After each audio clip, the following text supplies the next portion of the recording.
Aedes মশাবাহী রোগ ডেঙ্গুতে আক্রান্ত হয়ে গত একদিনে আরও ৩ জনের মৃত্যু হয়েছে। এতে চলতি বছর এখন পর্যন্ত মশাবাহিত রোগটিতে মৃতের সংখ্যা বেড়ে ৭৩ জনে দাঁড়িয়েছে। এছাড়া গত ২৪ ঘন্টায় ডেঙ্গু নিয়ে নতুন করে ৩৩১ জন হাসপাতালে ভর্তি হয়েছে।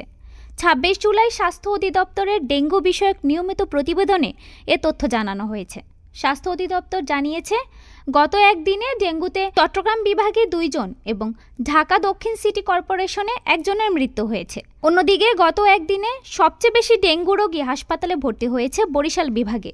গত ২৪ ঘন্টায় এই বিভাগ জুড়ে ১৩২ জন ডেঙ্গু রোগী হাসপাতালে ভর্তি হয়েছে। এছাড়াও গত ২৪ ঘন্টায় ঢাকা বিভাগে ৭৩ জন, ঢাকা দক্ষিণ সিটি কর্পোরেশনে ৪৭ জন, চট্টগ্রাম বিভাগে ৩০ জন, ঢাকা উত্তর সিটি কর্পোরেশনে ২৮ জন, খুলনা বিভাগে ১৮ জন এবং ময়মনসিংহ বিভাগে ৩ জন ডেঙ্গু নিয়ে হাসপাতালে ভর্তি হয়েছে।